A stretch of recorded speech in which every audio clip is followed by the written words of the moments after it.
ಸಮಯ ಸಾಯದಂತೆ ನನ್ನ ಹೊರುವ ನಿನ್ ಕರಗಳನ್ನ ಕಂಡೆ. ನನ್ನ ಮಾರಾದ ಜೀವಿತವ ಮಧುರವಾಗಿ ಮಾರ್ಪಡಿಸುವ ಒಳ್ಳೆ ಪ್ರಿಯ ಕರ್ತನೇ.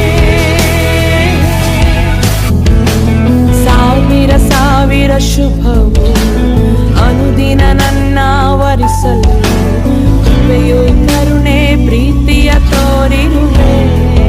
ಒಳ್ಳೆಯ ಎಬಿನೇಸರಾಗಿ ನನ್ನ ನಡೆಸುತ್ತಲಿರುವೆ.